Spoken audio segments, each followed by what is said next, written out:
lainnya juga cukup besar Ibu Pauline ya? Intinya besar, cuma memang saya tidak bisa mendapatkan data dari teman-teman karena saya teman-teman travel agent pun tidak terlalu transparan dalam memberikan data kepada kita.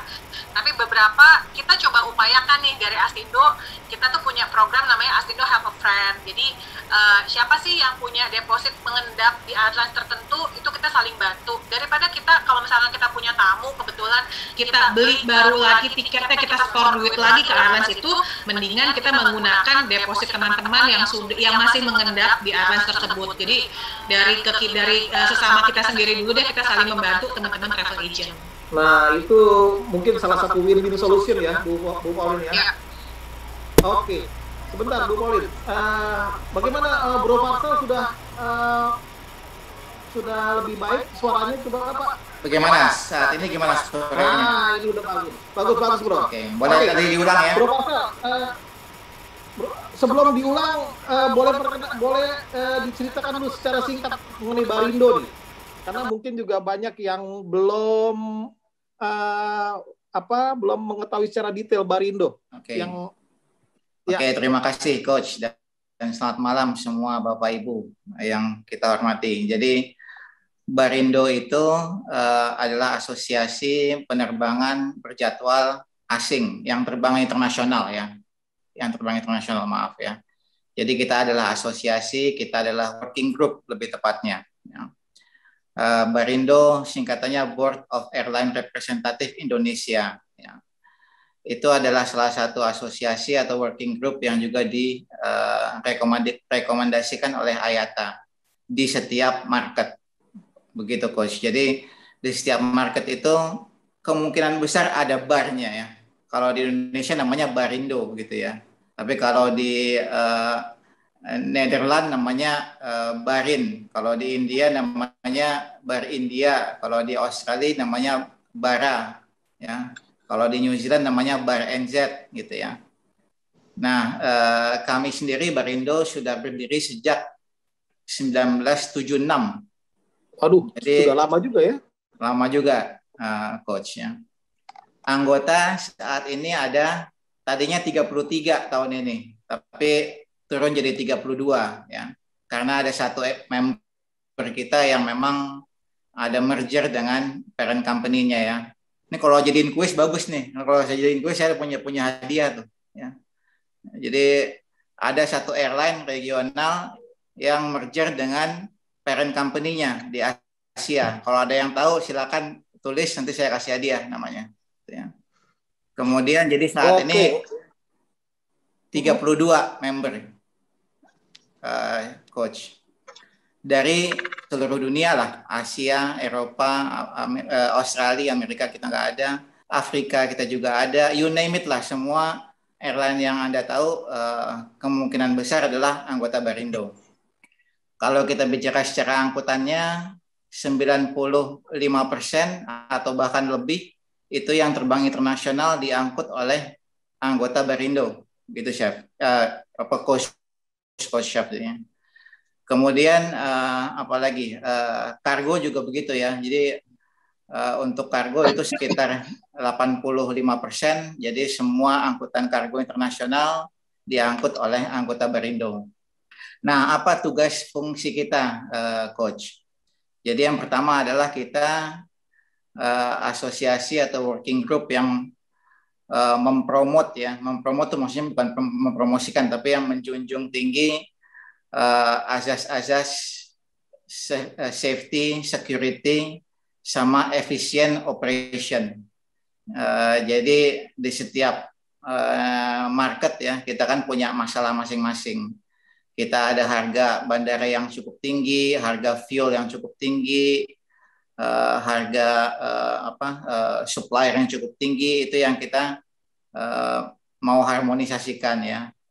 Begitu pula kita sebagai lobbying group kepada pemerintah, kita coba supaya pemerintah punya economic aviation policy ini yang positif ya, yang mendukung growth ya, yang mendukung sustainable growth gitu ya. Jadi kita bisa bertumbuh ya industri kita ya.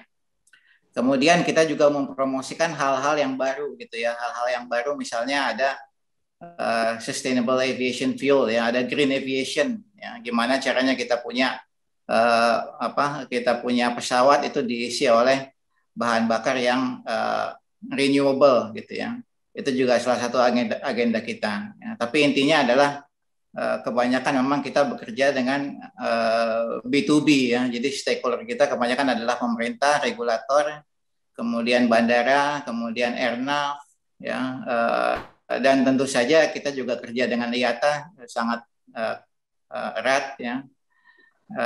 Dan sepertinya memang tadi yang Pak Salam sampaikan itu kurang lebih ada benarnya ya. Ya walaupun nggak semuanya benar tapi ada benarnya ya.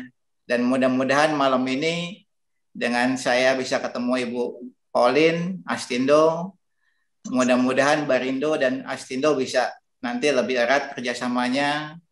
Mungkin kalau misalnya kita bisa buat MOU juga lebih bagus ya. Jadi kita bisa saling sharing nih apa masalah Astindo dan apa masalah kita gitu ya. Kira-kira kalau Barindo begitu chef, coach kok jadi chef lagi. Kapan gue masak? Tapi tadi yang tadi boleh terusin kan nih, Coach? Oh, boleh dong, boleh.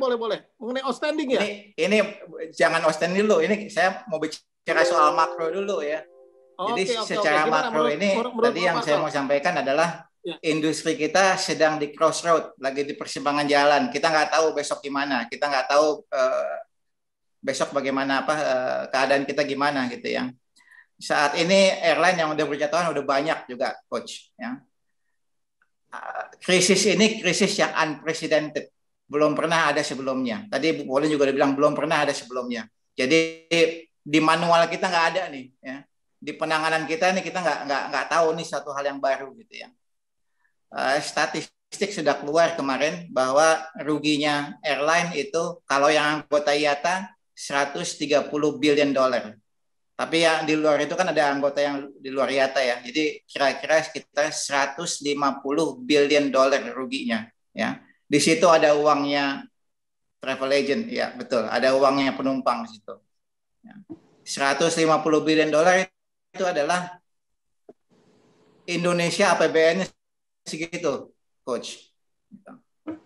Ini kita nggak bicara tanpa padang bulu ya. Jadi airline nasional juga pada airline pemerintah ya, airline plat merah juga pada rugi, airline swasta juga pada rugi. Gitu ya.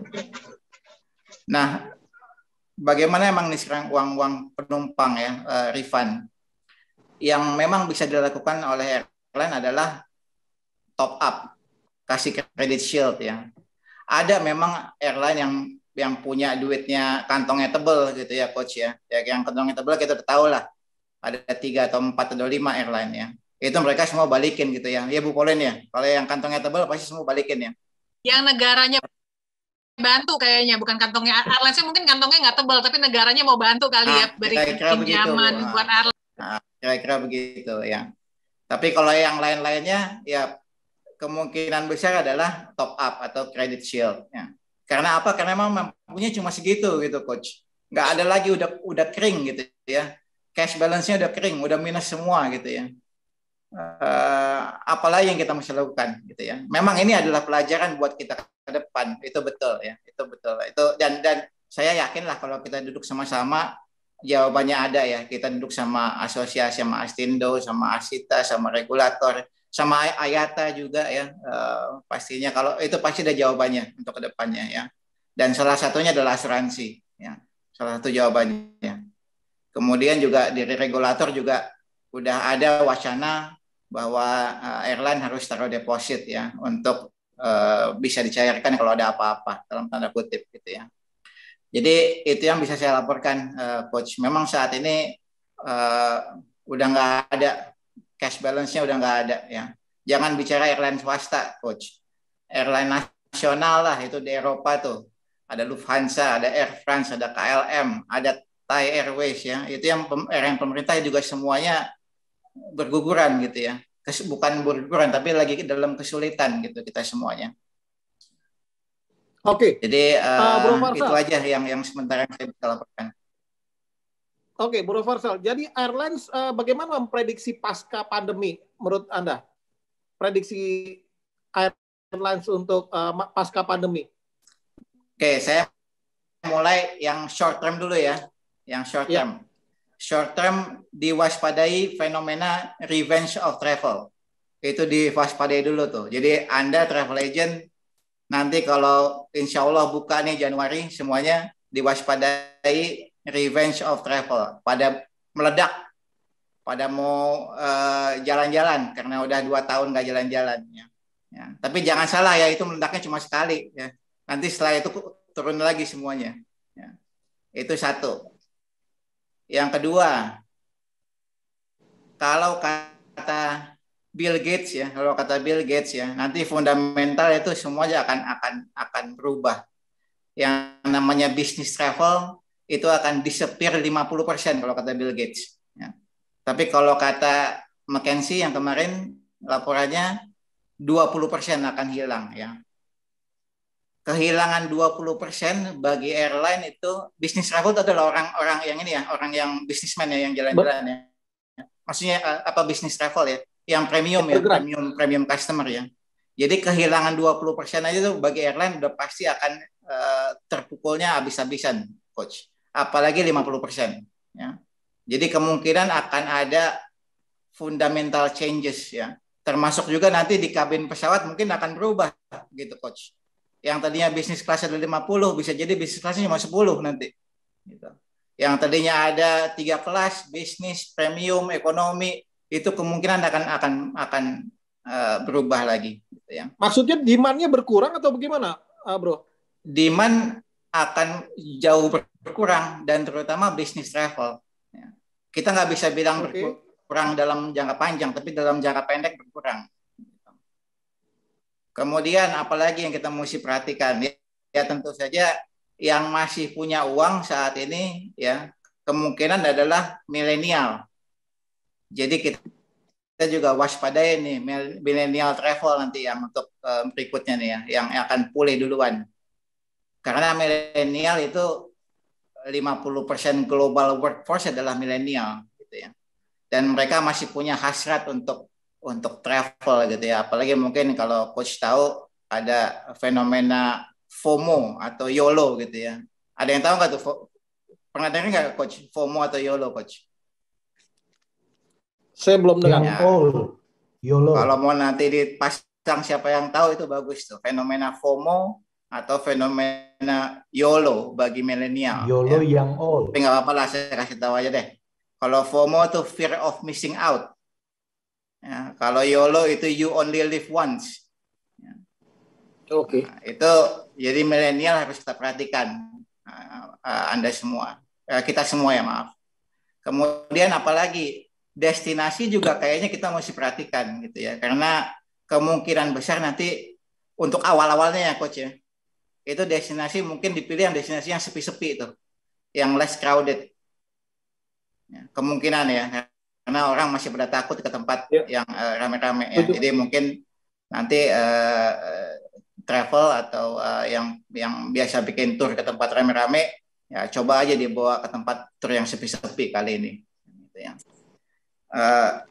Apalagi coach, yang pasti ini yang harus yang harus kita camkan adalah harga nggak bakal sama lagi, coach.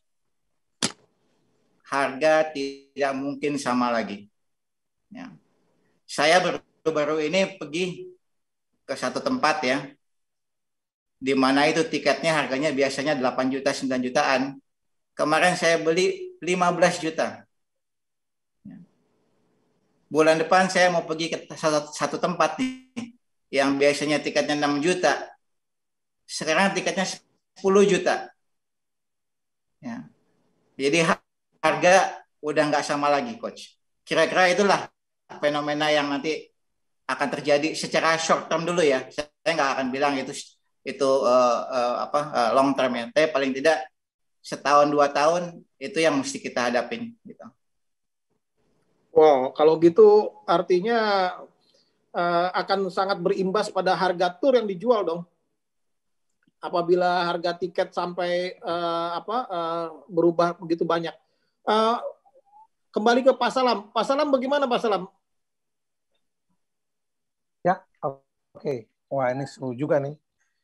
Ah, tapi saya nggak tahu. Saya lihat Indonesia is a big market ya, is a big market, especially for pilgrim ya. Sementara kontribusi pilgrim di seluruh dunia itu paling besar dari Indonesia. Dia umat Muslim atau Kristiani ya, itu paling besar ya ke Yerusalem juga. Tapi do not to worry about ya, karena tourism will be always there until the end of the world. Karena itu merupakan kebutuhan manusia ya. Kita perlu traveling, kita perlu silaturahmi, dan itu perputaran uang ya, perputaran uang. Karena tanpa travel itu uang itu tidak tahu. Perputaran Angkasa Pura II Cengkareng itu duitnya luar biasa. Saya nggak tahu tepat ya angkanya. Itu to me negara di satu negara itu ya. Begitu pandemik terjadi itu kolaps. Berarti di sini the money is with the customer, with the passenger ya. Yang mengendalikan travel itu adalah passenger. Nah, tinggal sekarang bagaimana kita bisa memberi kepercayaan pada customer bahwasanya you can fly back, you will fly back. Tapi tadi saya boleh ini Bu Pauline ya. Itu yang ke-detect untuk dia tidak refund atau tidak dikembalikan itu secara kolektifnya dari travel agent. Tapi individual travel itu banyak yang tekor, Bu. Banyak yang tekor. Contohnya begini aja. Seperti tadi Ibu bilang, saya akan bayar kalau nanti airline saya terbang kembali. Namun visanya sudah mati, Bu. Visanya sudah mati. Dia belum tentu dapat visa lagi untuk traveling ke negara itu. Berarti duitnya angus, Bu. Ya kan? Nah, ini kita nggak bisa tahu berapa jumlah. Makanya salah satu wacana dari teman-teman segera dibentuk yang namanya lembaga konsumen aviation. Biar kita punya satu wadah untuk mengumpulkan data itu. Kita punya bisa buka website ya atau bisa login apa. Karena kalau enggak we must not live like that gitu. Ya kan? Sayang, Bu. Jadi saya minta dukungan teman-teman nih dari travel industry. Segera kita kawan-kawan saya akan membentuk yang namanya lembaga konsumen penerbangan Indonesia. Ya, dan kita sudah ya ikut Astindo jadi founder juga bareng Pak Salam. Boleh. Pasti support. Pasti. Karena gini ya. Boleh saya sapa Pak Dani. Mana Pak Dani? Pak Dani. Nah, Pak Dani ini dia dari cargo agent ya. Kami naik malah terima kasih, Bu. Pak, untuk hadir ya. Boleh Pak Coach?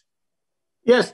Saya mau kenalan juga nih. Tadi Pak Farsal kan bilang nih, kontribusi kargo kan cukup tinggi nih. Nah, betul. Pak Dani ini salah satu cargo agent yang cukup besar ini. Boleh saya ini kenalkan Pak Dani. Halo Pak Dani. Ya baik Pak. Salam. Boleh nggak Pak, Bapak ini sedikit perihal kargo Pak, kontribusi kargo pada airlines Pak? Jadi sekarang kargo itu menjadi cash cow bagi industri airline dan aviasi di bandara secara umum karena image-nya passenger tidak berjalan, kargo jalan. Hanya saja banyak yang lupa bahwa kargo traffic di Indonesia itu sangat bergantung pada passenger airline. Karena kargo operator di Indonesia itu tidak ada yang hanya pesawat kargo. Jadi memang pesawat penumpang yang membawa kargo. Jadi dengan berkurangnya frekuensi penerbangan passenger, kami pun terbatas dalam kapasitas. Hanya memang jadi karena keterbatasan fasilitas, harga pun jadi naik. Dan pada saat bersamaan karena industri kapal laut kami nyangkut, jadi banyak pabrik tuh terpaksa mengirim melalui udara. Mau harga 3 kali, 5 kali harga normal pun terpaksa dibayar gitu. Karena kalau tidak pabrik mereka tutup. Jadi memang kami melihat ada peningkatan volume penjualan dan masa pandemi ini, tapi tetap semua bergantung dari passenger. Kayak seperti saat ini China Airlines lagi tidak terbang kalau nggak salah ya. Itu pun kami tidak bisa menjual space lagi, itu otomatis traffic kami berkurang karena memang masih bergantung sama passenger. Makanya di sini bagi airline kargo masih complementary revenue, walaupun secara proporsional memang meningkat selama pandemi ini. Oke Pak Bang Yadi, jadi kita bisa tahu ya bahwasanya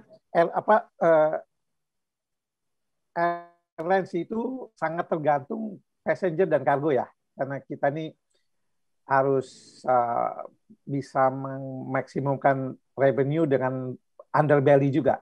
Belly kan. Tapi saat ini kargo lebih profitable ya, seperti itu, Pak Salam. Tadi Pak Dani bilang ya harga kargo tuh naik, freighter naik ya. Jadi naik ini kan saya nggak tahu ya apakah itu bisa semakin kecil orang pakai kargo, air freight apa ya. Tapi at the end of the day backlog itu terjadi. Backlog itu means seperti tadi Pak Dani bilang pada berhenti semua. Backlog terjadi di kargo. Nah begitu kargo backlog, harganya naik, bagaimana mereka mau jualan? Karena apa? Kita tersaing dengan Thailand loh. Dengan Thailand, dengan Vietnam. Nah, itu kita lagi. Jadi kalau memang cost-nya itu semakin naik, it's affect our business gitu. Nah, ini sedikit soal kargo ya. Tapi kalau kita kembali lagi, yang saya lihat gini, Coach. Pandemik ini insya Allah akan segera berakhir ya dalam 1-2 tahun. Tapi paradigma changes itu bisa terjadi. Jangan lupa kita dituntut untuk go green ya. Emisi mesti zero segala macam. Yeah. Eropa ini berjanji di 2050 sudah zero emission. Nah, yang saya mau tanya dengan teman-teman nih yang mungkin tahu di sini, dampak daripada nanti peraturan go green ini itu cukup besar ya, bisa efek the cost ya, cost-nya itu akan efek, dan the way we travel juga otomatis changes ya, harga fuel mungkin akan naik, harga destination juga akan, karena tuntutan bahwasanya we have to go green, everything go green. Nah ini jangka panjang loh. Untuk itu saya minta opini nih dari Bro Farsal nih. Any info Pak Farsal terkait dengan go green ini yang secara long term akan dipakai. Oke, ini Pak Salam mengambil alih jadi moderator kayaknya, tapi nggak apa-apa kita jawab. Intinya sesuai dengan komitmen Kyoto Protocol, Pak Salam dan teman-teman, aviation itu mau sudah berkomit ya untuk zero emission by 2030. Ya. Tapi sepertinya ini akan dimundur lagi jadi 2050. Jadi tahun 2050 aviation akan committed kepada zero emission. Ya. Apa artinya itu?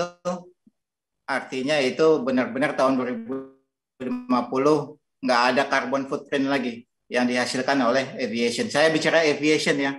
Di situ ada airport, ada airline, ada manufacturer yang paling utamanya. Ya. Jadi kemungkinan 2050 mesinnya pesawat itu pure 100% dijalankan oleh baterai. Tapi saat ini memang sudah mulai kita bicara soal sustainable fuel ya. Bensin after kita tuh dari jagung misalnya atau dari lumut ya. Tapi hal itu memang mengganggu ekosistem food chain gitu ya. Itu mengganggu ekosistem food chain. Jadi memang alternatifnya adalah baterai atau ESS, Energy Storing System ya. Itu yang dikembangkan oleh Elon Musk, Tesla, kalau Bapak Ibu tahu ya. Jadi kemungkinan nanti 2050 kita kalau nggak pakai baterai, kita pakai ESS pesawat kita semuanya. Apakah itu akan tambah mahal? Kalau di kita ya, tapi kalau di Eropa, di Amerika tambah murah ya. Karena karakteristik kita adalah di tempat kita atau di bagian bumi kita ini teknologi itu mahal. Labor itu murah. Tapi kalau di bagian bumi yang sana itu teknologi itu murah. tapi labor itu mahal, begitu. Kira-kira begitu Pak Salam. Oke, saya hanya terpikir aja Pak Yadi, karena to me pandemic sooner will be gone ya, paradigma travel changes, tapi bukannya berarti ini ya, cost itu akan setidak-tidaknya changes. Kenapa tadi? Kebutuhannya high tech tadi. Ya karena kita dituntut ya untuk segera semua sekarang sedang menunggu. Kesannya adalah kapan ini selesai. Kapan ini selesai, lalu kita akan go business as normal. I think do not worry about when. Ya, better we sit together now and work together. What can we do the best? Karena kalau nunggu itu nggak akan selesai. Ya, jadi kita hanya worried saja. Tapi kalau we sit together, antara tadi Pak Farsal bilang, travel industry, authority, airport operators, ya mungkin Indo hari ini belum pernah terjadi karena semua pada worried ya. Nah ini, jadi when ya, coach ya, kira-kira ini bisa kita lakukan bersama ya. Ini idea coach, barangkali saya juga Pak Salam, ya. Pak Salam, ya. Bapak kan tadi katakan bahwa market Indonesia besar, ya, ditunjang oleh pilgrimage seperti haji, umroh, ya. Ini kan menjadi satu peluang ya, juga termasuk juga untuk airlines. Ya. Jadi kekhawatiran untuk seperti yang disampaikan oleh Bro Farsal itu sebetulnya ini nggak sih signifikan nggak sih untuk cost yang akan berubah menjadi lebih mahal begitu? Kira-kira berapa persen, Pak Salam? Bicara persentase ya, ini Pak Yadi, di masa pandemik ini, airlines yang beroperasi itu hanya 10-20% loh. Dengan catatan tadi, ya penumpang nggak penuh ya, penumpang nggak penuh. Jadi airlines yang beroperasi tahun lalu itu sempat naik 30% di bulan Oktober November. Terus di Februari turun lagi 20%, bahkan sekarang 10% karena pandemik ini. Tapi to answer your question, saya punya optimis bahwasanya Indonesia is a big market for pilgrim. Dan mereka kalau bicara pilgrim ada kesan etnokos. Tentu yang reasonable ya, bukannya berarti double gitu, enggak gitu ya. Tapi begitu peraturan itu diangkat, kalau hanya bergeser antara kenaikan 10%, 20%, mereka merem ya. Mereka merem. Ya, karena itu menjadi pace ininya dia ya, jadi fate-nya ya, itu. Beda. Ini untuk pilgrim ya. Kalau untuk tour leisure gimana Bu? Nah, terus saya penasaran. Saya justru mau nanya dari tadi. Tadi kan Pak Farsal udah bilang tiket pesawat itu sekarang harganya di luar harga rata-rata, naik sekian, naik 20-30% ya Pak Farsal ya. Nah, apakah kenaikan harga tiket pesawat di saat ini dikarenakan memang frekuensi penerbangan yang berkurang dan sangat sedikit, atau memang rencana ke depannya airlines akan mempertahankan harga ini sampai 1-2 tahun ke depan, sementara mungkin mereka mau karena memang operation cost-nya juga memang tinggi, dan saya nggak tahu nih apakah dari ICAO nantinya akan ada peraturan lebih lanjut lagi terkait dengan social distancing di pesawat. Kalau sekarang kan kurang lebih social distancing internasional kayaknya udah 90%. Cuma untuk domestik ya masih 70 atau 80% gitu, saya lupa peraturan dari Kemenhub.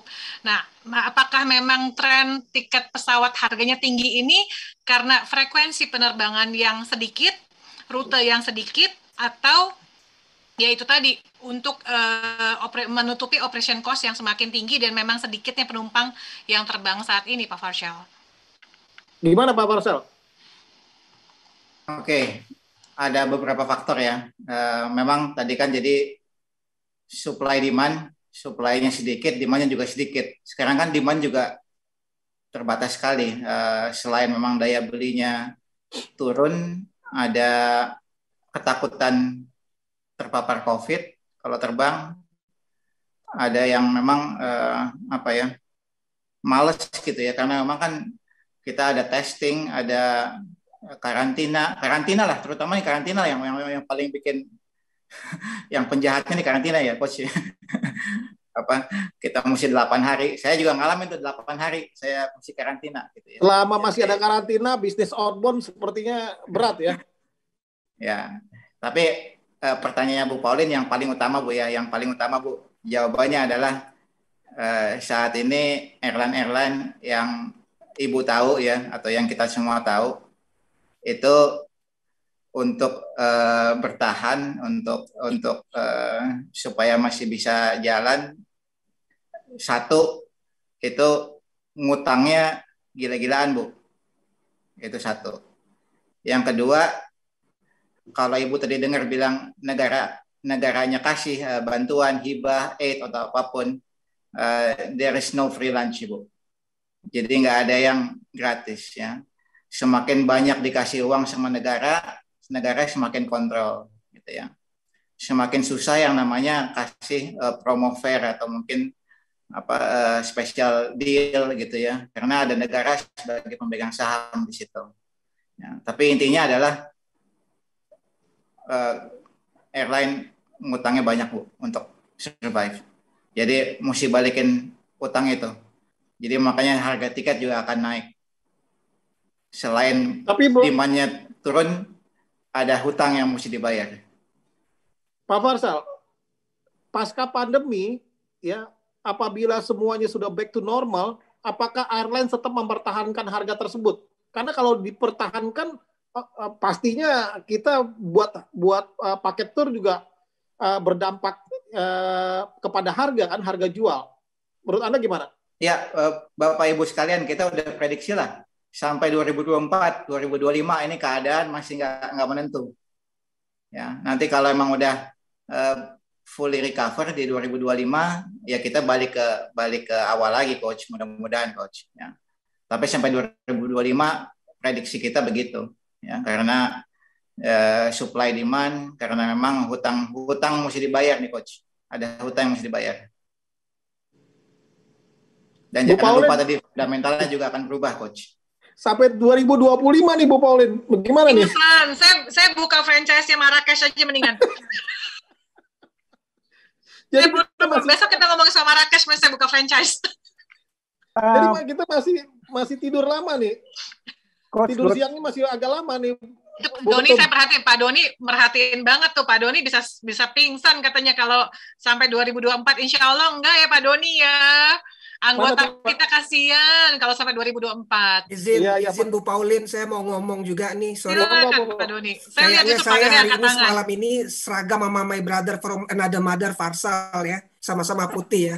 Tapi kalau menurut apa yang diomongin Pak Farsal tadi, buat saya pendapat saya beda loh. Karena kan saya yang pelaku nih. Kalau saya kan travel agent. Apa kecenderungan yang terjadi sekarang ini, tiket itu turun harganya gila-gilaan Pak Farsal. Can you imagine?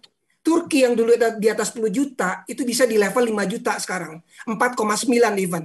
Turkish Airlines yang which is di atas 10 juta, sekarang bisa dibeli dengan 5,6. Jadi saya tadi agak juta. No, iya dulu di atas 10 juta loh. Sekarang 5,6. Silahkan teman-teman dari DSL. Nah, jadi gini. Jadi ya juga tadi Pak Farsal kan kalau beli tiketnya di mana? Kan? Tapi saya nggak mau. Saya tetap orangnya positif dan saya tetap confident. Nggak ada Pak Farsal, jangan takut Pak Farsal, rezeki udah diatur sama Allah. Buktinya 5, Pak Farsal mau beli sama saya sekarang, saya isutin 4,9 juta. Coba. Nah, jadi balik lagi ya, ini penting juga ya. Bapak Ibu kan tahu soal revenue management dong, ya kan? Yang namanya tiket yang kita jual ke wholesaler itu kan very very special deal. Mau dijual satu pesawat 100% juga itu airline nggak bakal untung dengan harga segitu, gitu ya. Jadi itu adalah harga untuk supaya rame, supaya promo, supaya viral gitu ya. Tapi tetap aja yang membuat airline itu untung adalah di bisnis travel, Bapak Ibu. Ya, kalau kita bicara tadi di segmen group leisure, ya mungkin kalau menurut saya sih pasti ada perubahan tetap ya. Tapi di bisnis travel, di FIT pasti akan berubah juga. Di corporate juga akan berubah juga. Di government juga akan berubah juga. Gitu ya. Kalau di harga sekarang bisnis kelas juga sama. Saya nggak tahu ya. Mungkin kalau Pak Farsal mungkin ngelihatnya long term ya. Kalau saya ngelihatnya short term. Dulu harga yang tiket 50 jutaan itu bisnis kelas sekarang 25 juta sampai 28 juta. Itu di Etihad saya perhatikan saya trennya. Etihad, Emirat, Qatar selalu tuh. Setiap saya komunikasi selalu harganya selalu bersaing beda-beda tipis. Jadi mungkin kalau menurut saya kalau bisnis pandemi ini berlalu kita berharap kata Pak Salam tadi, oh misalnya pilgrim udah balik di Saudi tidak ada lagi apa istilahnya limitation untuk apa, kan kita dengar kalau udah divaksin gitu Pak Farsal. Kalau saya yakin sih harga akan tetap stabil Pak Farsal gitu lah. Nggak tahu urusan hutang itu urusan hutang lain kita nggak usah mikirin Pak Farsal, pusing itu urusan mereka sama ininya. Kita yang penting gimana mengisi pesawat mereka, gimana mengisi perut anak buah kita gitulah Pak Farsal. Kalau saya sih masih confidence Pak Farsal sebagai pelaku ya, ini sebagai wholesaler loh Pak Farsal. Ya coba aja, mungkin ada teman-teman yang lain yang mau dites, kan segmen beda-beda ya. Jadi ada segmen leisure, ada segmen corporate, ada segmen government, ada segmen mining ya. Mungkin Bu Pauline juga bisa share. Coba betul nggak harga itu turun, atau betul nggak harga itu stagnan, atau betul nggak harga itu naik? Kalau menurut saya sih memang tergantung rute ya. Jadi kalau tadi seperti negara-negara yang sudah dibuka bordernya untuk Indonesia, memang beberapa airlines kan memberikan harga terbaik karena dipikirnya ya Indonesia cuma bisanya ke sana nih sekarang gitu. Tapi kalau untuk negara-negara yang memang belum dibuka, kebetulan saya punya market ke Kamboja, Taiwan, Hong Kong, dan juga Amerika. Kalau untuk Amerika nih, pas lagi bulan-bulan Juni atau bulan Mei, sebetulnya harganya rada-rada bagus tuh, nggak terlalu tinggi sekali. Karena kan airlines-nya juga masih banyak yang bisa terbang dan masih banyak bisa transit. Nah, semakin kemarin nih ketika Indonesia udah pandemik ya udah hit sampai lebih dari 40.000 sehari, itu banyak kan yang airlines menolak untuk mengangkut penumpang dari Indonesia. Singapura udah nggak kasih transit, kemudian Taiwan juga nggak kasih transit. Belakangan sekarang Jepang nih pesawatnya udah nggak terbang lagi. Pilihannya jadi kan cuma tinggal Middle East Carrier atau yang lewat Korea. Nah itu semakin kemarin memang harganya akhirnya semakin meningkat. Tapi pas lagi di awal-awal Mei Juni kemarin sih sebenarnya harganya bisa dibilang stagnan ya. Cuma semakin kemarin memang semakin tinggi sih. Tapi mungkin kalau yang teman-teman punya market untuk leisure ke Turki, sekarang kan banyak nih grup-grup yang berangkat ke Turki. Ya memang kalau dari Turkish Airlines atau dari Middle East Carrier yang lain seperti Etihad dan Emirates juga harganya memang cukup bersaing sih untuk yang rute-rute ke Turki. Pak Farsal, boleh saya tanya Pak? Iya, silakan Pak Salam. Oke, Coach, begini. Saya lihat kenapa Turki itu menerima passenger atau incoming people seperti tidak ada masalah dengan pandemik, nggak perlu pakai acara surat vaksin segala macam. Sementara banyak negara yang worried, what is going on gitu. Apakah dia begitu yakin bahwasanya flight dari Indonesia ini, orang Indonesia ini aman-aman aja kok? Ya, berarti aman-aman saja, berarti business as usual. What is your opinion? Karena ini banyak sekali sekarang orang terbang via Turki. Karena apa? Turki adalah satu kota atau negara yang bisa menerima penumpang tanpa divaksin dan nggak perlu bertele-tele. What is your opinion? Oke, ke saya nih Pak Salam ya. Ya boleh, karena Anda mungkin yang. Oke. Pertama-tama begini Pak Salam, kan ini kita bukan ahli epidemiolog, tapi intinya kan key to recovery adalah vaksin ya. Kunci daripada pemulihan adalah vaksin. Kemudian kunci daripada herd immunity ya, kekebalan komunitas itu kan adalah divaksin juga. Kalau kita bicara Turki itu sudah 40% vaksin. Kalau Indonesia cuma 10%, Pak. Oke. Kita bicara 2 dosis ya, yang full dosis ya. Turki sudah 40% vaksin. Kemudian Turki udah 60, Pak. Itu 60%, Pak. 60 udah dijawab 60. Turki 60. Ya. Kemudian bagi mereka vaksinnya juga lancar ininya, datangnya ya, karena mereka pakai BioNTech gitu ya, bagian dari Pfizer ya, karena BioNTech itu yang salah satu saintisnya orang Turki gitu ya. Jadi vaksinnya ketersediaannya juga nggak ada masalah. Gitu. Jadi kalau memang satu negara itu punya vaksinasinya prosesnya bagus, tentunya mereka akan cukup pede, Pak Salam. Amerika aja udah 50% lebih dan vaksinnya gampang di mana-mana. Ke Amerika bebas, nggak ada masalah. Ya. Bahkan kalau mau ke sana tur vaksin juga bisa gitu ya. Sementara kalau di Indonesia kita baru 10%. Kemudian vaksin kita juga sedikit-dikit datangnya. Dan vaksin kita vaksin kelas 3 gitu ya. Ini jangan lupa ya, ini nanti setelah pandemi ada yang namanya vaksin hierarchy nih. Jadi vaksin itu ada berhierarki tuh. Ada yang kesini boleh, yang kesana nggak boleh gitu ya. Sementara vaksin kita vaksin yang kelas 3 ya. Itu satu Pak Salam dari sisi vaksinasi. Kemudian dari sisi ketersediaan vaksin. Yang kedua, ilmu yang paling bagus adalah yang kedua nih yang saya mau share. Turki itu semua kita punya destination marketing, destination positioning itu kita punya masing-masing lah. Kalau di Indonesia kita bilangnya kita wonderful ya. Kalau di India mereka bilangnya incredible gitu ya. Kalau di Thailand dia bilangnya amazing. Thailand. Nah, kalau Turki ada yang tahu nggak apa positioningnya? Ini mau nanya ke ini loh, ahlinya Turki, ada Ketua Astindo Jabar kita, Pak Farsyal, Pak Yosep itu ahlinya Turki, itu udah Turki spesialis.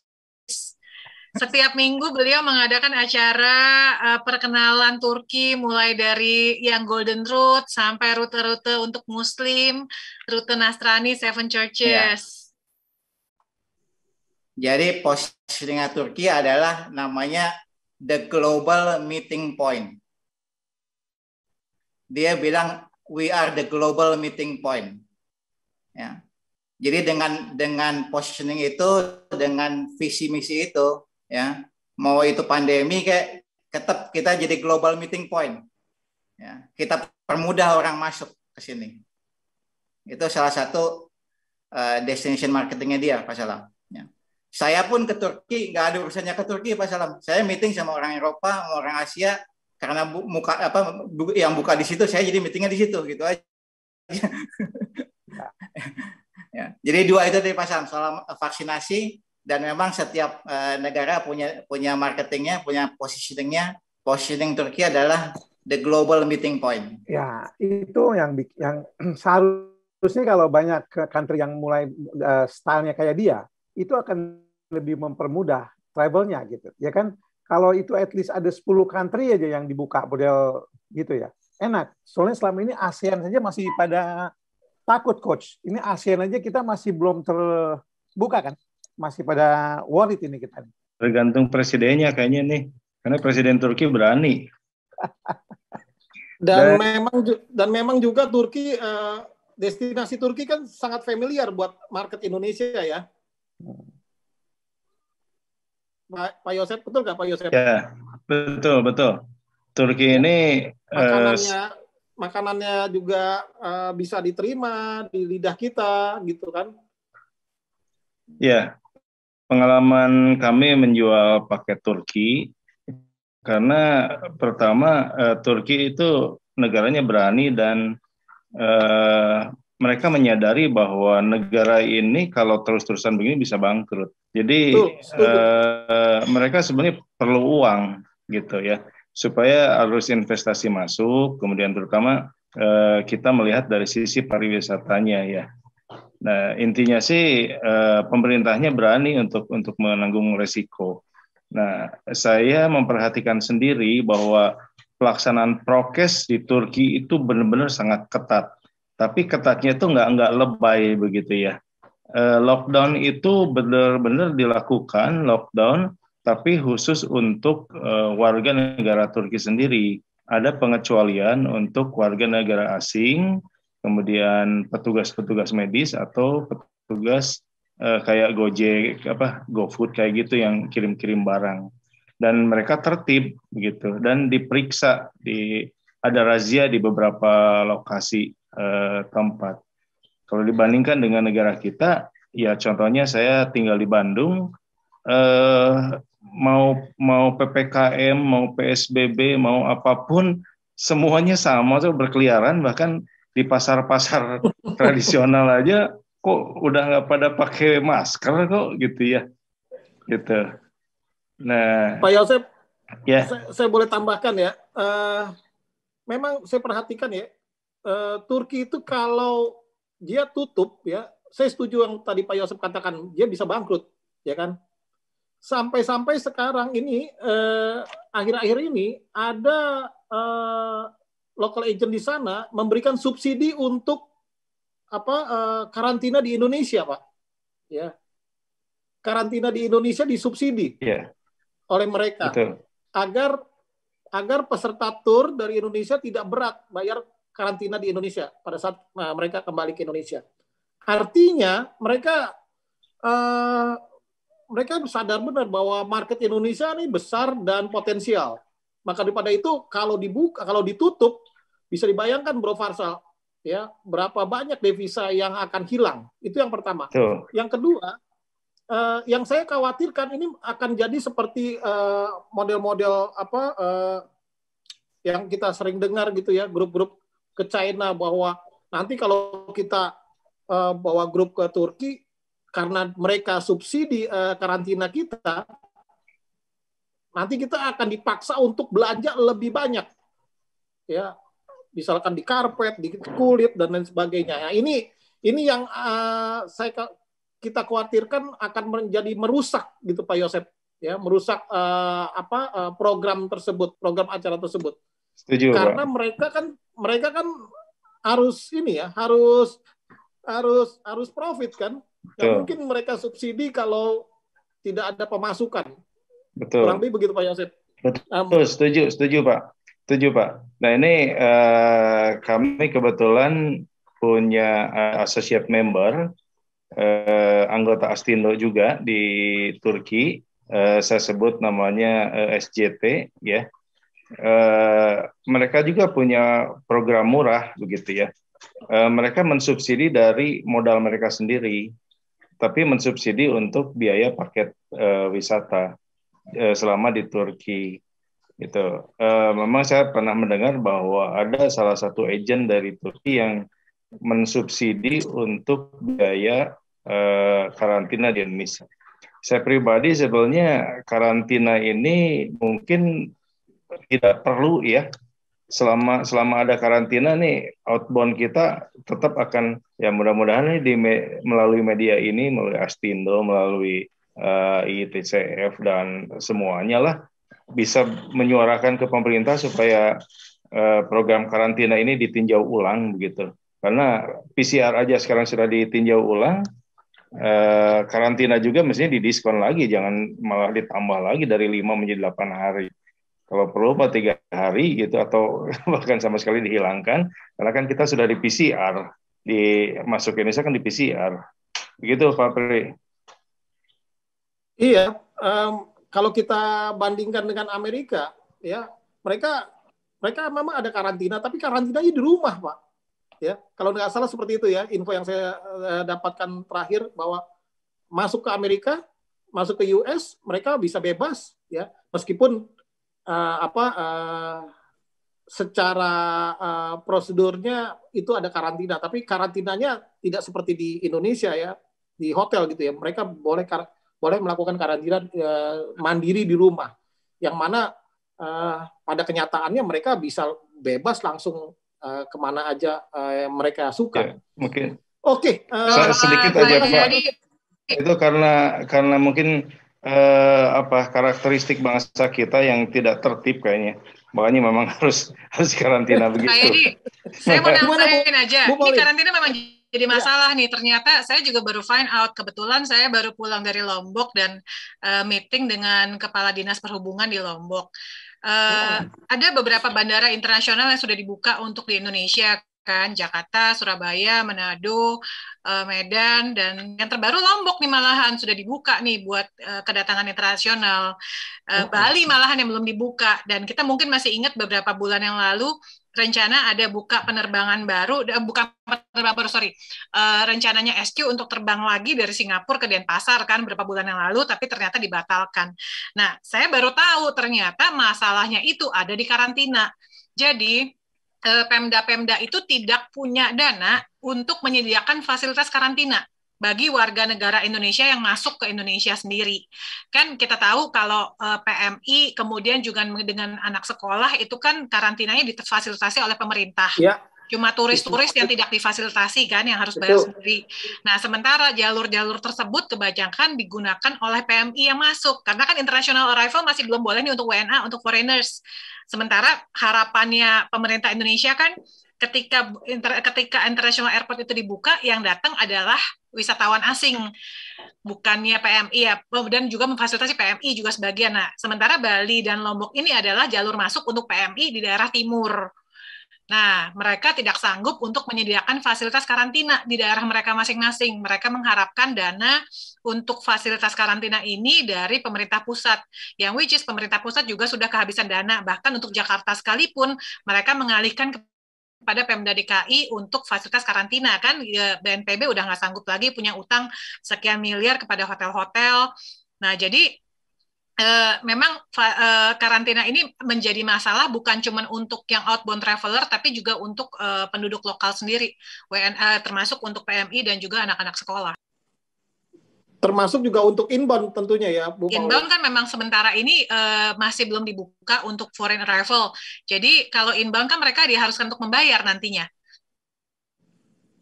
Nah, yang saya dengar di Sulawesi Utara itu untuk yang TKA dan juga untuk inbound arrival mereka merencanakan, ini baru nggak tahu, saya juga nggak tahu ya, tapi saya dengar mereka merencanakan untuk difasilitasi di satu resort sendiri.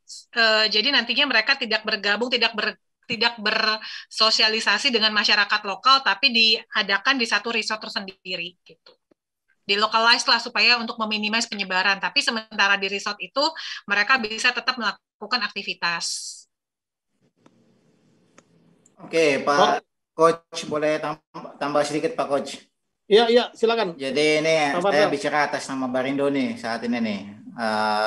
Kami dari Barindo sudah menggaung-gaungkan nih dan sudah ada action kita tertulis ya kepada pemangku kepentingan lah, pemerintah dan lembaga tinggi negara ya.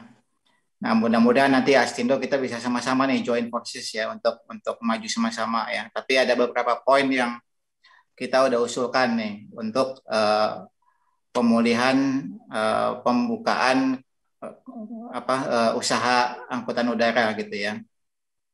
Poin yang pertama yang kita cantumkan adalah dalam waktu dekat ini kalau memang bisa dibuka, angkutan udara itu bisa dibuka untuk vaccinated travelers. Jadi untuk semua yang sudah divaksin 2 dosis itu bisa terbang gitu ya tanpa ada kesulitan. Yang kedua kita minta testing bisa aja ya, tapi karantina dihilangkan. Karena apa? Karena tadi yang terbang itu kan semuanya sudah divaksinasi gitu ya. Jadi kita minta dengan ketentuan itu karantina dihapus. Ya. Ketiga, prioritas yang memang kita udah rencanakan adalah pembukaan Bali gitu ya. Karena pariwisata Bali juga udah sangat terpuruk ya. Dan anggota Barindo juga ada 22 yang terbang ke sana gitu ya. Kemudian kita juga minta intinya kalau bisa ya di awal 2022 lah kita udah bisa mulai lebih banyak kelonggaran gitu, Coach ya. Itu yang udah kita tulis ke para pemangku kepentingan lah.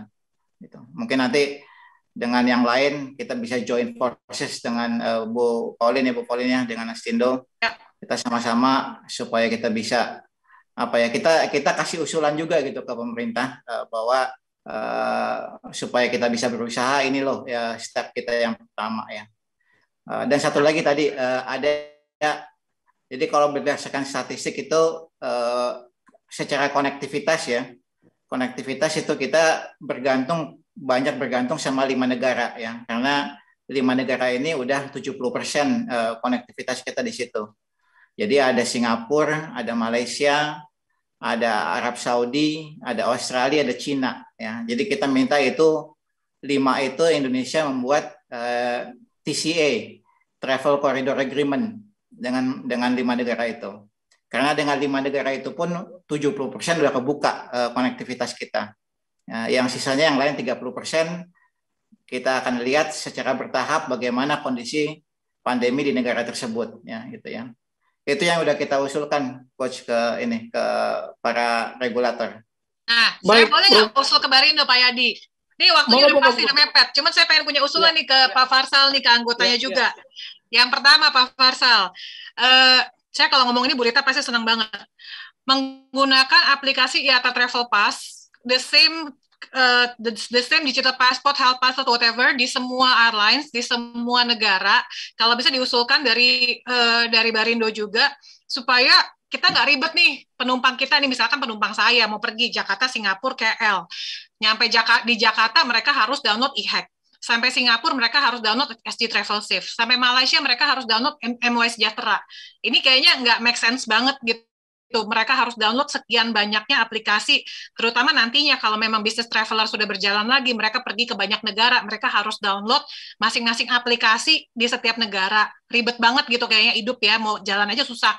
Dan yang pasti yang susah tuh model kayak Bro Ivo, tadi saya lihat ada Bro HM, Bro Yadi juga yang biasa jadi tour leader, bawa penumpang transit di mana, download apa, masuk negara mana, download apa, ngurusin sekian banyaknya tamu, satu grup 40 orang, itu pasti hidup ribet banget. Mereka pasti minta tolong si tour leader nih buat download aplikasi.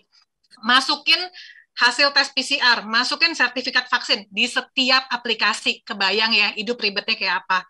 Kemudian menggunakan common vaksin, jenis vaksin yang sudah disertified oleh WHO. Bukan masing-masing negara menentukan, oh lu kalau pakai vaksin yang hierarki tingkat 3 tuh nggak boleh masuk sini gitu. Tapi vaksin ini sudah yang disertified WHO. WHO sudah mengakui kok Sinovac sama Sinopharm. Kenapa itu negara nggak mau mengakui gitu? Nggak cuman yang vaksinnya hierarkinya tinggi kayak Moderna, Pfizer segala macam nih yang diakui, tapi semua vaksin yang diakui oleh WHO harus sudah bisa di-acknowledge oleh setiap airlines dan setiap negara juga. Kemudian satu lagi soal lab test. Ini juga saya udah bolak-balik bicara dengan Ibu Rita. Lab test itu masing-masing airlines, masing-masing negara menggunakan peraturan yang berbeda-beda.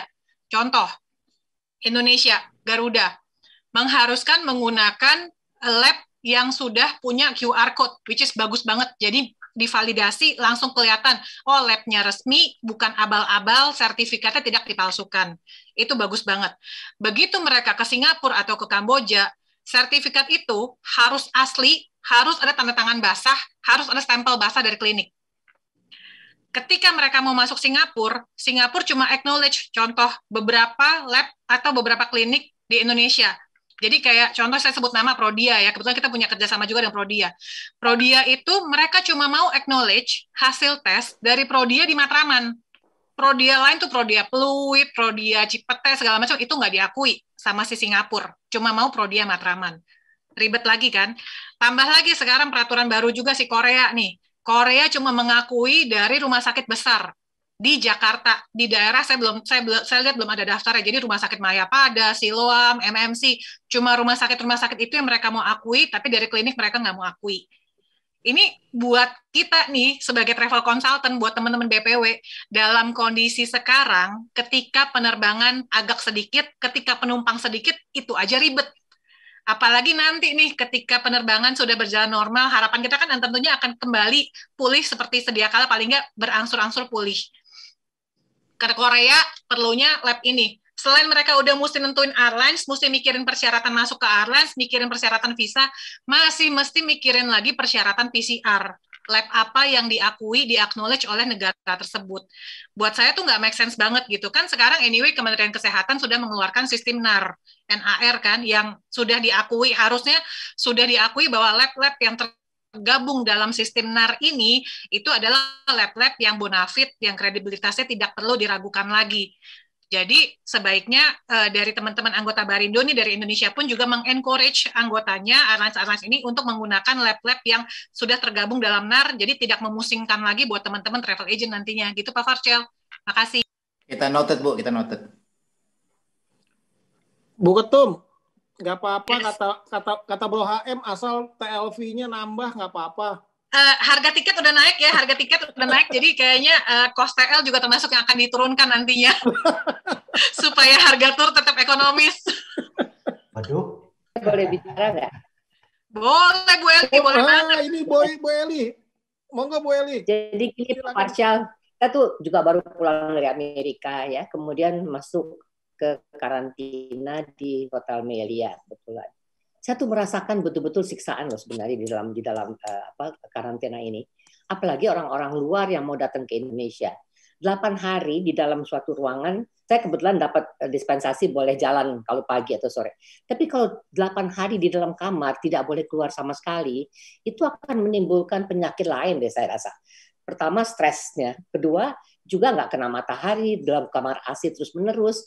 Itu mungkin bisa kita sampaikan kepada pemerintah. Kalau Singapura barangkali kita nggak usah peduli deh. Singapura is a different country yang duitnya banyak dan sebagainya itu. Tapi kayak di Indonesia 8 hari is just too much gitu. Misalnya kita bisa 5 hari untuk orang Indonesia yang keluar negeri maupun orang-orang asing yang datang ke Indonesia nantinya.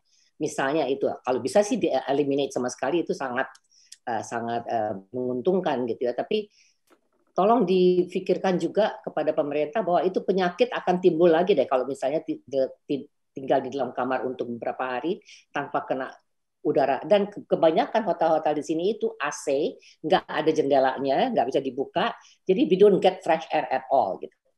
Jadi itu aja dari saya yang pengalamannya 8 hari ini, 2 hari yang lalu saya baru keluar dari hotel. Itu aja Pak, mungkin dari saya. Terima kasih. Terima kasih Bu Eli. Ini ada sahabat saya Pak Jamal, Jenderal Jamal, kita panggilnya Jenderal Jamal Albilat. Beliau juga lawyer, mau ikut bicara. Monggo. Terima kasih. Terima kasih Coach Priadi. Mohon maaf. Ini videonya tidak terbuka. Kenapa? Jenderal? Ya, suaranya kurang bagus nanti. Monggo Jenderal. Jadi begini, tempoh hari kita dari Ampuri webinar dengan Kementerian Agama, Kementerian Perhubungan, ya, Kementerian Kesehatan, dan dari itu yang COVID Satgas COVID. Kita mempermasalahkan minta supaya dicabut untuk karantina itu yang 8 hari itu. Resmi, termasuk Kementerian Agama meminta itu supaya ditiadakan. Tapi jawaban dari Kementerian Kesehatan dan Satgas COVID itu mengatakan bahwa untuk mematikan kebaran virus itu kita perlu 7 malam atau 7 hari kita harus dikarantina. Kalau hanya 2-3 hari itu belum memutus mata rantai katanya. Itu aja jawabannya. Jawaban, maka saya sampaikan di sini kayaknya ini berat karena ini ada bisnis besar di balik karantina ini. Jadi kalau kita lihat ini bisnis yang sudah luar biasa lah ini. Karena tempoh hari teman-teman yang pulang juga itu semua sudah diarahkan hotelnya ini terlalu besar biayanya. Jadi untuk kesempatan ini saya sarankan ya nggak usah dulu pergi lah, nggak usah ngirim tamu dulu lah, itu aja. Terima kasih Coach Priadi. Selamat malam. Jenderal, kalau kita nggak kirim tamu jadi kita mau ngapain ini? Sekarang kita nunggu aja dulu, nunggu situasi sudah baik. Kita ngirim sekarang ini biaya juga belum jelas, harga juga belum jelas, situasi juga belum menentu. Nah, jadi kalau memang Coach Priadi ingin mengetahui betul nanti situasi di negara-negara sebelah yang akan dikunjungi itu, ikut webinar FTPI hari Selasa 17 Agustus. Kita akan buka tuntas semua, itu mengundang ada lebih kurang 11 narasumber dari mancanegara semuanya.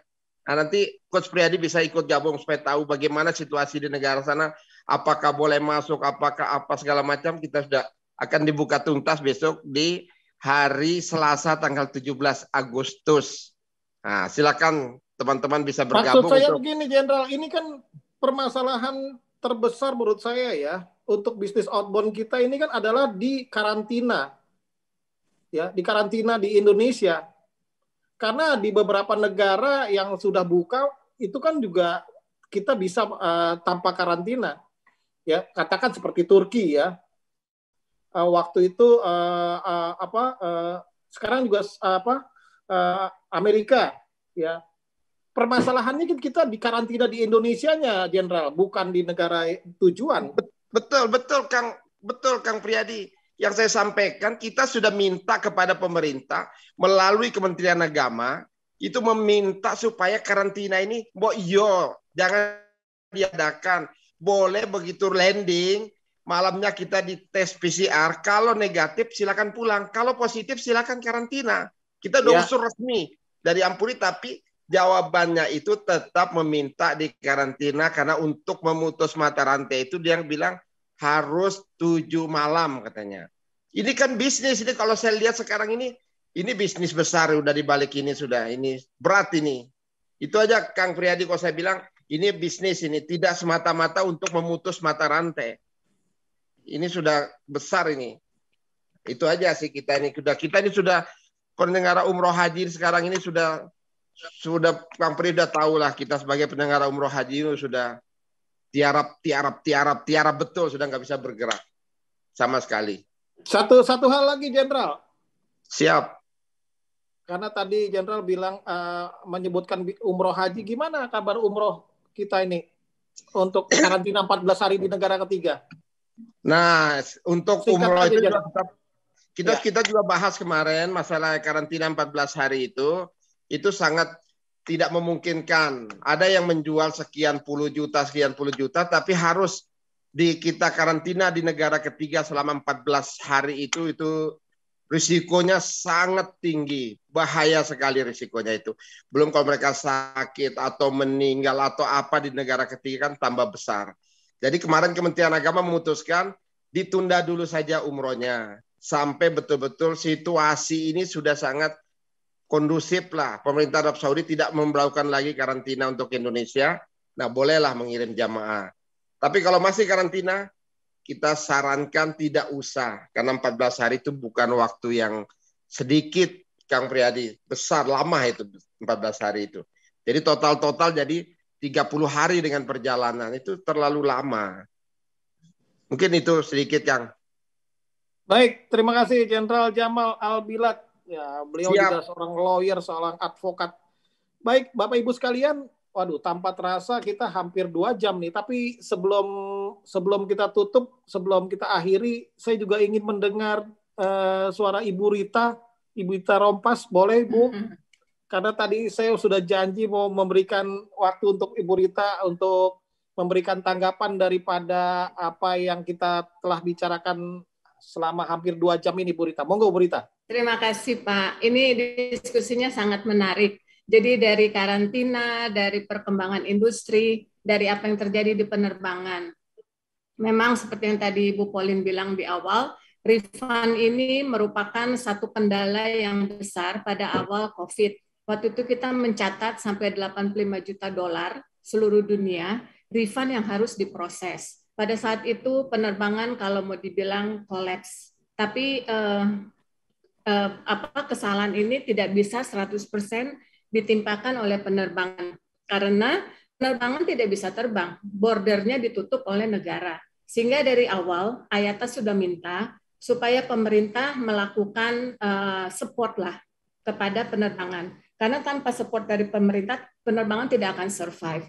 Tapi untunglah kesininya proses refund itu sudah mulai berjalan. Namun seperti yang tadi Bu Pauline bilang, memang ada beberapa pembayaran yang langsung ke penerbangan. Jadi itu harus dikumulatif, sehingga sekarang sudah berkurang jauh. Yang kita masih akan proses mungkin tinggal sekitar 20%-an, which is amount yang besar juga. Cuman ada peraturan-peraturan baru yang IATA juga akan keluarkan, yang sebentar lagi akan dieksekusi di market. Nanti aja ya, Pauline. kita ngomongnya. Cuma mengenai masalah karantina. Nanti kan kita ada EPJC. Tapi mengenai masalah karantina ini, terus terang saya bilang, mau nggak mau negara harus melakukan itu. Kenapa? Karena seperti sekarang Delta virus, apa yang terjadi dengan Indonesia? Di mana-mana ditolak. Kenapa? Karena Delta virus ini memang sulit dikontrol. Yang menjadi kendala pemerintah adalah BOR, bed of ratio ya. Jadi kalau kita di negara kita aja tidak mampu untuk menghandle orang yang kena virus, bagaimana orang luar mau masuk, ya? Sehingga sebetulnya kita banyak terlibat dengan Kementerian Kesehatan. Memang pada saat itu mereka tidak yakin kalau karantina ini dikurangin. Waktu itu yang mereka takutkan adalah virus dari India, Delta itu, dan ternyata terjadi benar. Awalnya kita paling kecil ya, cuma 5 hari, kalau dibandingkan dengan negara-negara lain. Begitu kita kenal Delta virus, semua negara mengharuskan keluar dari Indonesia 14 hari, keluar dari Indonesia 14 hari. Sehingga itu tidak menguntungkan untuk orang Indonesia. Nah, waktu ditambah, tadinya mereka mau 14 hari, tapi dinego. Karena banyak sekali kementerian yang tidak setuju. Karena mungkin Bu Pauline juga udah tahu di sini, kita pernah ngobrol sama Asyanta, pemerintah nggak akan mau lepas. Jadi bukan pemerintah ya, Kementerian Kesehatan dan Satgas tidak berkenan untuk mengurangkan. Karena kalau kita kurangin atau kita tiadakan karantina, berarti nanti kita punya kredibilitas di luar akan dipertanyakan. Nah, itulah sebabnya mereka naikkan ke 8 hari. Tapi mereka janji, kalau kita bisa overcome virus ini, mereka akan turunin lagi. Sebetulnya pada saat itu diminta supaya karantina itu tidak di hotel, tapi di rumah. Karena kita tahu sendiri kemarin kan juga ada seminar mengenai mafia karantina. Dan itu lumayan nggak bagus sih buat negara kita. Cuman ya kenyataan itu yang terjadi.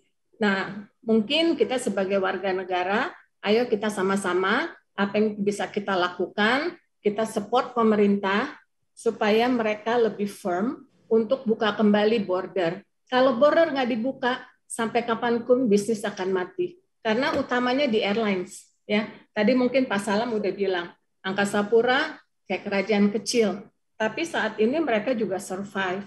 Jadi semuanya akhirnya survive. Siapa yang mesti disalahin? Saya juga nggak tahu siapa yang mesti disalahin. Karena ini pandemi, sesuatu yang nggak pernah di-expect. Mungkin itu yang saya bisa sampaikan. Jadi pandemi ini adalah urusan kita semua gitu loh. Kita semua bertanggung jawab. Kita semua harus memastikan bahwa kita bisa keluar dari pandemi. Kalau soal vaksin, Indonesia mungkin dari percentage kecil, tapi dari number of vaksin yang sudah dikeluarkan, kita termasuk yang tinggi. Dan kita termasuk negara yang lebih dulu vaksin sih ya. Cuman karena 270 juta orang harus divaksin, nggak 270 sih, 205 orang, 5 juta orang yang harus divaksin, kita sudah mencapai sekitar yang dosis pertama 28%, pemerintah bilang per hari 1 juta, kemungkinan kalau ya, tapi tergantung lagi vaksinnya datang kapan. Jadi kompleks masalahnya, tidak semudah yang kita pikir. Untuk itu saya bilang, ayo kita bergandengan tangan, saling mendukung. Kita dukung pemerintah, kita dukung masyarakat, supaya kita bisa cepat keluar dari pandemi ini. Itu sih Pak. Bu Rita, satu pertanyaan dari saya, Bu. Kira-kira menurut kacamata Bu Rita, kira-kira kapan kita bisa kembali ke keadaan normal? Nggak ada yang bisa prediksi, Pak. Kalau keadaan normal, jadi gini, kita di ayatnya kita bikin ekonomi statistik. Dulu kita buat per 3 bulan, per 6 bulan, per tahun. Tapi sekarang kita buat bulanan atau mingguan. Karena kita ngelihat satu waktu, kita pikir, oh 2002 ini pandemi keluar 2 tahun deh, kita keluar dari situasi ini. Ternyata pandeminya terus kan. Jadi prediksi itu selalu bergulung. Nggak ada yang bisa pastiin kapan pandemi akan berakhir. Kecuali, saya nggak tahu nih, sekarang kan kalau kita lihat lagi, di Thailand parah.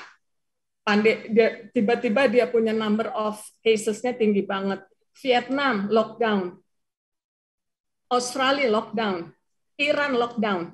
Jadi siapa yang bisa tentuin bahwa pandemi ini akan berakhir? Kita hanya bisa berharap pandemi ini habis di akhir tahun. Ya kalau toh kita udah mencapai herd, emang betul yang kata Pak Farsyal, sebuah negara itu harus mencapai herd immunity supaya dia bisa lebih firm keluar dari pandemi. Tapi kalau misalnya PCR test tidak ada, kayaknya belum sementara waktu. Jadi ke depannya kita masih akan terus berkutat dengan masalah PCR dan vaksinasi. Sebetulnya WHO udah bilang, vaksinasi itu tidak boleh dijadikan sebagai ukuran untuk health protokol terbang. Kenapa? Karena kita harus menghormati orang-orang lain yang tidak mau divaksinasi dan tidak bisa divaksinasi. Kalau kita tahu di Amerika yang nggak mau vaksin banyak banget, ya di Indonesia nggak mau vaksin banyak banget. Jadi aturan kemana gitu loh. Memang iya sih, vaksin itu sebetulnya yang paling utama, tapi itu tidak bisa dijadikan barometer. Cuman saat ini pemerintah mau nggak mau dia urusan vaksin. Saya pernah ngurusin bos saya. Cuman terbang domestik, dia belum vaksin. Wah, urusannya juga ribet. Apalagi tadi yang Bu Pauline bilang, lewat satu negara, dia lewat dua negara. Itu saya mesti ngeceknya satu persatu. Sehingga emang budek. Saya ngambil waktu 3 hari kali. Cuman make sure bahwa dia bisa sampai ke tujuan dengan suratnya yang apa adanya. Jadi memang health protocol ini menjadi kendala, isolasi, karantina kendala. Dan jangan lupa, bukan cuma karantina loh. Orang harus beli asuransi ke depannya. Asuransi itu mandatori. Jadi asuransi dan karantina itu udah satu paket untuk datang ke Indonesia. Tuh. Gitu sih, Pak. Baik, terima kasih Bu Rita. Sama-sama, Pak. Bu Rita ini statementnya buat kita adem semua nih. Karena tadi dengar dari Bro Farsal, aduh, kalau 2025 kembali lagi Bu Pauline, gimana kalau 2025 ya, yang itu? maksudnya Pak Farsyal 2025 kita kembali ke bisnis di 2019. Tapi ya pre-COVID-nya di 2025 itu prediksi saat ini kalau COVID-nya nggak semakin memperpanjang gitu loh. Tapi untuk kembali ke 2019 tidak akan secepat itu. Oh, tapi gini, mungkin saya bisa kasih satu statement bahwa di China, di Vietnam dan di Korea, begitu dia buka, itu dia di Amerika juga itu bisnisnya bisa mencapai 98% domestik ya. Jadi memang orang yang mau terbang itu banyak kali ya, udah pada stres juga. Tapi ya harga dibanting pada saat itu. Cuman mereka senang demand-nya tuh tinggi. Dan untuk Pak Dani, Korea itu Korean Airlines record year end profit dari kargo saat ini. Memang kargo mencapai 30% dari total airlines punya industri, tapi untuk jangka panjang kita nggak bisa terlalu fokus, kita tidak bisa terlalu berharap di kargo passenger yang menjadi utama lagi. Jadi yuk kita doa bareng-bareng supaya COVID ini hilang, kita kerjasama, kita dengan tangan dengan pemerintah, apapun yang kita mau, kita bikin roadmap. Mungkin Bu Pauline, kita belum follow up yang kita mau lakukan, mumpung ada Pak Farsyal, ada Bu Susi di sini, mungkin kita bisa duduk bareng sebagai support ke pemerintah apa yang kita mau lakukan ke depannya. Gitu sih Pak Priyadi. Terima kasih Bu Rita. Waduh, ini semakin seru, semakin malam semakin seru, tapi ternyata kita hampir 2 jam nggak terasa. Iya. Namun sebelum kita tutup, saya juga ingin mendengar suara, karena dari tadi sudah ada airline, sudah ada dari travel, ya. ada macam-macam ya. Tapi kita belum dengar dari tour leader. Nah, ini ada senior tour leader, senior saya, Bro Heri Marhono. Aduh, gimana Bro kalau 2025 kita baru bawa grup lagi kira-kira? Bro Heri? Bro Heri Marhono? Sepertinya ditinggal ininya nih, isinya. Bro Heri Marhono? Oke, kalau gitu nanti saya coba telepon aja. Oke, teman-teman, mungkin ada yang ingin ditambahkan sebelum kita tutup, teman-teman? Monggo, siapa yang ingin tambahkan? Om Udon, ya gimana Om Udon? Ya, saya cuma mau minta ke Bu Pauline aja nih. Mengenai refund ini memang pelik ya, kalau kita ngomongin refund is really disaster ya. Teman-teman umroh haji itu mungkin kalau saya bilang mungkin saya nggak tahu, mungkin bisa sekitar 500 M kali di penerbangan. Di saya aja nyangkut 30 M. Kalau penerbangan yang masih terbang kayak Etihad, saya masih yakin mereka balikin lihat creditor travel atau ke UATP card, kita masih bisa jual dan kita bisa balikin.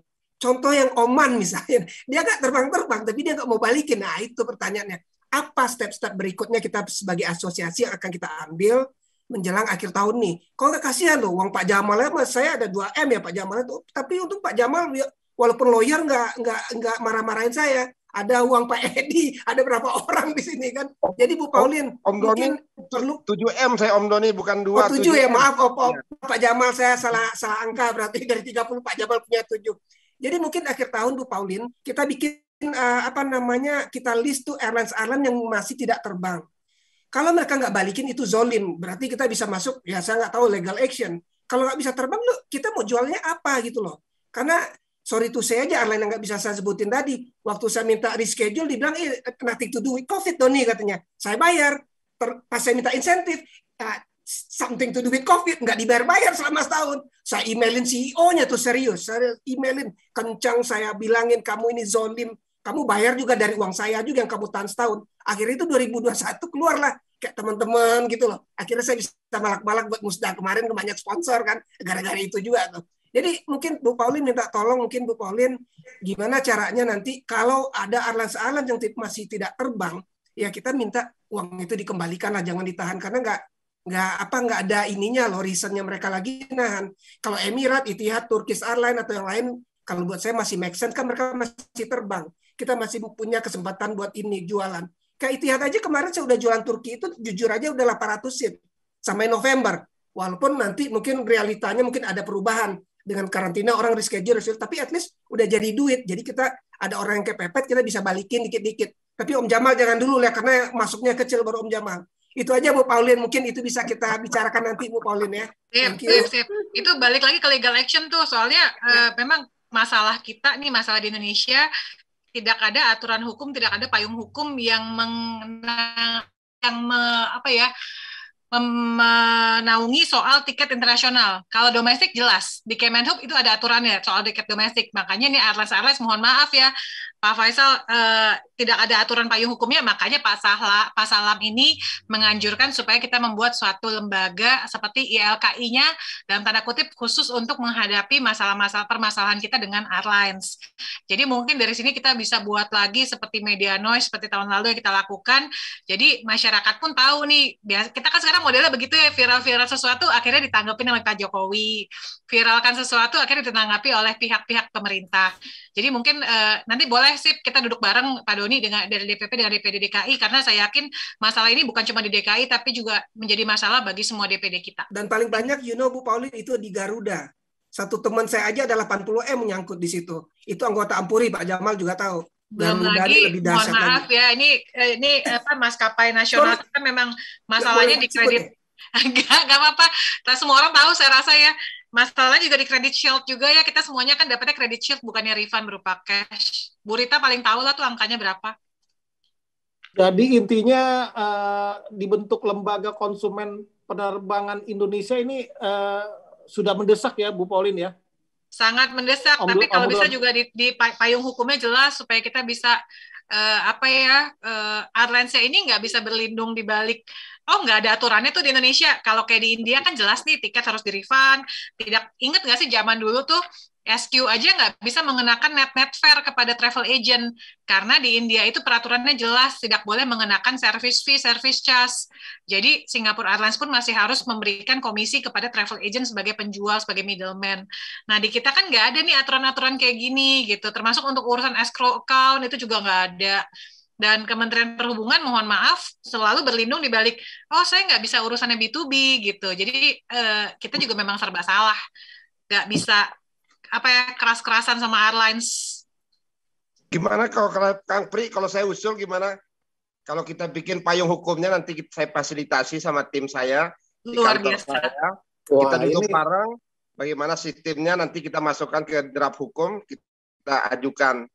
Biar nanti kalau ada apa-apa, biar kita yang maju gitu. Kita bikin perjanjian sama airline-airline yang bergerak di Indonesia ini. Nah, Pak Salam sudah disambut tuh sama Jenderal Jamal.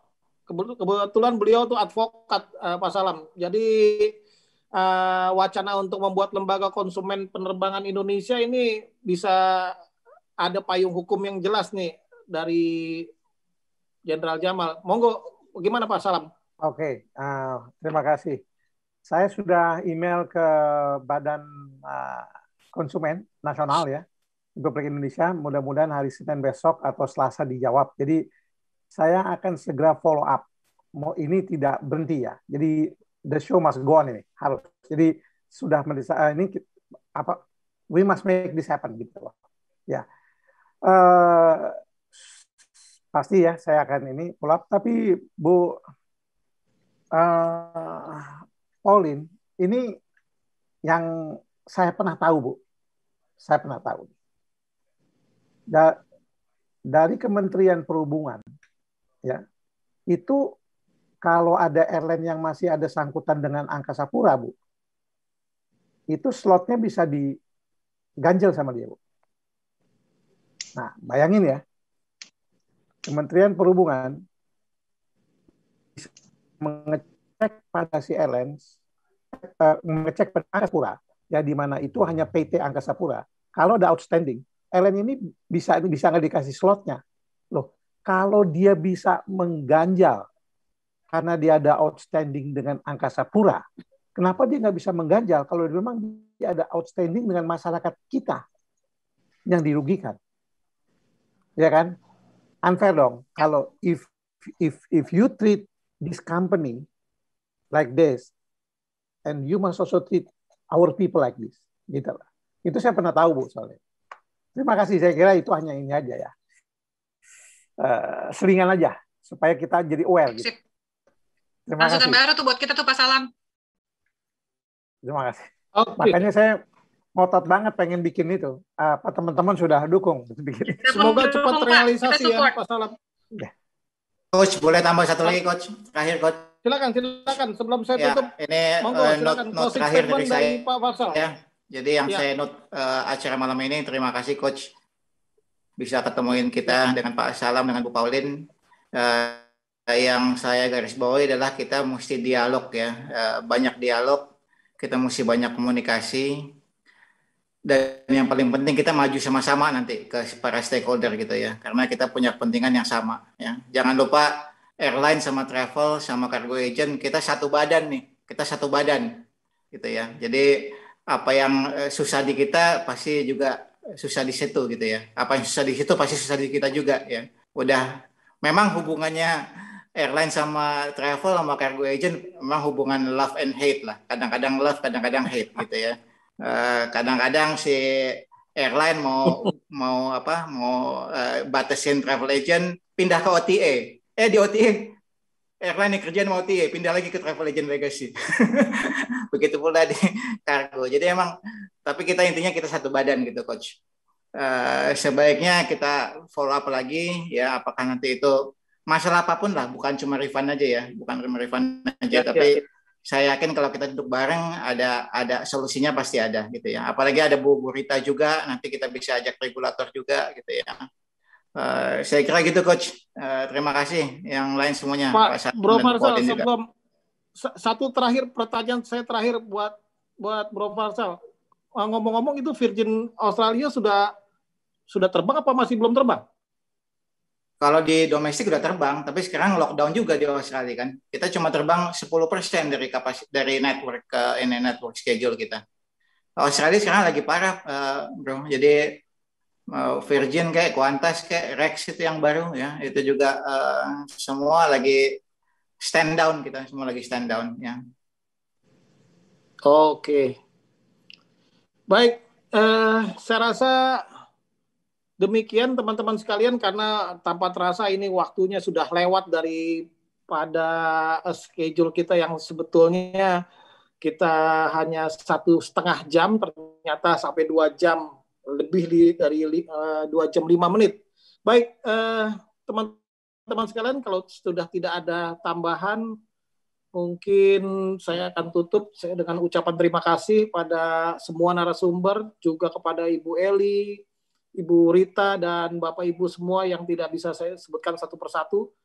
Mudah-mudahan ini bisa ditindaklanjuti ya, Bro Farsal, Ibu Pauline, Pak Salam, Bu Eli, dan semua yang hadir. Semoga rencana untuk membuat Lembaga Konsumen Penerbangan Indonesia bisa segera terwujud. Dan sekali lagi saya ucapkan terima kasih, sehat-sehat semua. Sampai jumpa. Kita bikin janji ya 2 minggu ke depan ya. Ya Farsal ya. Siap. Udah. Oke, thank you. Terima kasih Bapak Ibu. Selamat malam. Mbak Yuni, Mbak Rita. Kang Priyadi, kapan kita makan di Marrakesh nih? Setiap hari ada. Ajak Bu Pauline sama Bu Eli dong, sama Pak Firdaus juga dong, Om JJ. Jangan berdua aja. Ayo, ya, udah bisa dine in ya.